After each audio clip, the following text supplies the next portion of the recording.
Hello everybody, welcome to the United Stands. I'm Mark Goldbridge and this is your latest Manchester United news as Ruben Amorim goes in hard on Garnacho and Bruno Fernandes is given 72 hours to decide on huge money in Saudi. There's some big breaking news coming out. The good thing about this news is though, obviously on Thursday morning, we said on the morning show, Garnacho is 100% leaving because that is coming in from somebody close to that side of things. Interestingly, the club are now reacting themselves. It has just come out in the last few minutes from the Daily Mail that Ruben Amorim said, you better pray that you can find a club to sign you to Garnacho in the aftermath of the events surrounding the Europa League final. Look, first and foremost, you've got to back the manager.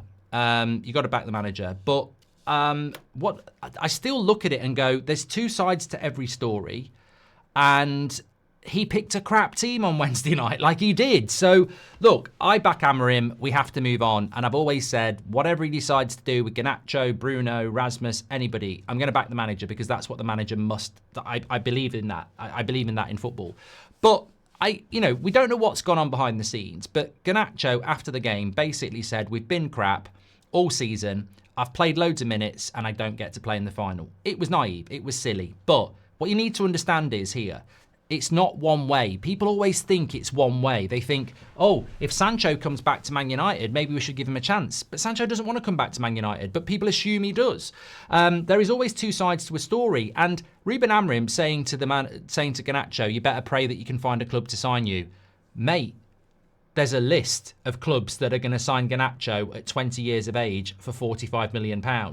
It's not Luke Shaw. And he won't say it to Luke Shaw, will he? And this is what annoys me about United. It's really easy to do it about Garnacho because the club were trying to sell Garnacho in January and the fans didn't want it because we were going, you shouldn't be selling 20-year-olds who haven't fulfilled their potential, the same as Manu. You wouldn't say, if he was saying this to Luke Shaw, well, I think we all better bloody pray he can find a club. Garnacho's going to find a club. I would buy Garnacho, even if I didn't like Garnacho. I've heard Arsenal fans saying we'd take Garnacho for 40 million. There's definitely a player there. Yeah, he's a bit rough around the edges, certainly. Some people can moan about his attitude, his gameplay, whatever. I've seen it this season. He can be quite selfish. He needs to work on all these things. But one thing about Garnacho is, and any United fan would agree, he's always available, he's never injured, and he's always fronting up since he was 18. So he has got the fire. It just needs homing in a little bit. So, look, it's a big statement to come out, and it's very damaging towards Garnacho. But you know what? We're all entitled to our opinions. I'm sure we'll talk about it more on the live show at 8 o'clock. What are your thoughts on this? To me, Man United staged PR comes to mind. This does nothing but enhance the reputation of the club and the manager.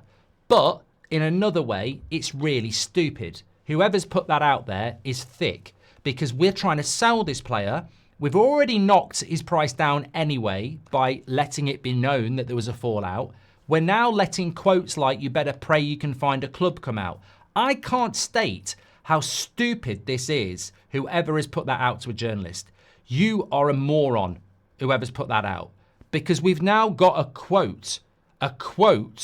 This has been quoted, you better pray that you can find a club to sign you. So somebody in that meeting has leaked that quote out. And you think, we're trying to rebuild something. It won't be Amorim. Man United won't really want that out there because you've just knocked his price down again. So I'm baffled by who's leaked that out, but I'm glad they have. It's not that money probably goes to pay debt anyway, so it's not really that important. But it just shows you that we've still got people out there blame shifting. We've still got people playing the PR game. We've still got people leaking stuff like that. But Amorim's wrong. I presume he was just angry because he doesn't need to pray to find a new club, does he? We know there's going to be a lot of people that are going to go, Man United have messed up another young player. We'll take that. Just the same as people are going to take Anthony. Just the way people took Alanga. Just the way people will take Rashford. We can say, oh, you better pray you can get a new club. I mean, maybe Amorim thought the same to Rashford. You better pray you can get a new club. Barcelona want him. Villa want him. There'll be plenty of people wanting these players because they've seen what's happened with Anthony. They've seen what's happened with McTominay. They've seen what's happened with Wan-Bissaka. So there will be a big list. And it will probably fall on deaf ears. But, as I said, There is another side to this story, and that is why the morning after the final on Thursday, we ran the story, Garnacho's 100% leaving. United didn't put it out there till Saturday, because I think that's when David Ornstein put it out. Romano spoke about it on Thursday lunchtime. We spoke about it on Thursday morning, because obviously it's not coming from the club, it's coming from somewhere else. Basically, Garnacho's side is that after what happened on Wednesday night, it was very, very clear that Mason Mount is ahead of him in Amorim's thoughts. And his process was, I'm finished then, aren't I? I'm finished at this football club. I've played for this manager all season, and I've missed out on the final to Mason Mount, who hasn't. So, I've got offers on the table, I'll go. And I think, I just think we need to be calm here. I'm not particularly happy that we're selling Garnacho. I think it will come and bite us on the arse, but I back the manager.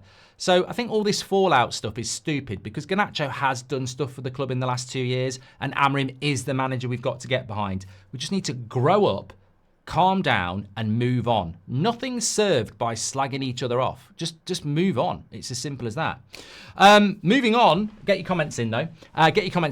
Moving on, Bruno Fernandes. Another story coming out today from multiple journalists, Ben Jacob, Chris Wheeler. Bruno Fernandes has been given 72 hours to decide if he wants to accept Al Hilal's take it or leave it offer.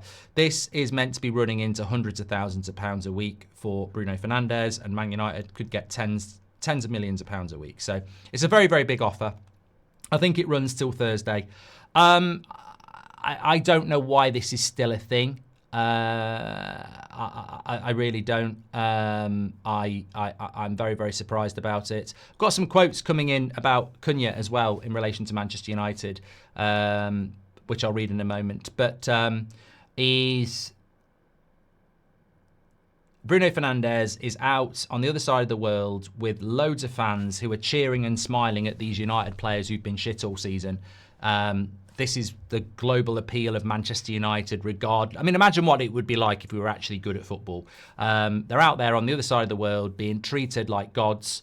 Everyone's chanting Bruno's name, don't leave, don't leave, don't leave. This is Manchester United. It doesn't matter how shit we are on the pitch. Hundreds of thousands of people are buying shirts and screaming adulation like it's the Beatles. So I don't see Bruno taking this offer. Amorim doesn't want him to go. The club doesn't want him to go. I don't think he's going to go. I don't really understand why it's still a story. Do I want him to go? Still, there's a part of me that wishes he would. Yeah, I've got to be honest. I think you could get Mbeumo and Edison for the price of Bruno. People say who's going to be captain. Mate, he's not Superman. We've had loads of captains. De Ligt could do the job. Maguire could do the job. Casemiro could do the job. Or, you bring somebody out. Kuna could do the job. We just build something new. That's the whole point. But he isn't going to go anywhere. We've got to get behind him. He is the captain of the team, and he's going to be a very important player. Let's talk about Kuna. So a few quotes coming in from him, basically saying, asked about Ruben Amorim. He said, talking about him is easy. I think he's a great coach, and I wish him nothing but the best. I hope he conquers the world as he did in Portugal. And God willing, we'll always do our best to help, says Kuna. Okay. Apparently, he's demanded the number 10 shirt as well, and he's seen as a very on the front type of player. Look, he could be a bloody superstar at United. We're crying out for these front foot players, really, certainly. Lots for you to get your teeth into. Quick update on a couple of big stories there. Garnacho, Bruno, a little bit about Kuna at the end. We're live again at 8 o'clock if nothing else happens, so looking forward to the live show. It's going to be another big one tonight, and really enjoying all the interaction and chat we're having at the moment. Get your thoughts in. Thanks for watching. Speak to you on the next one.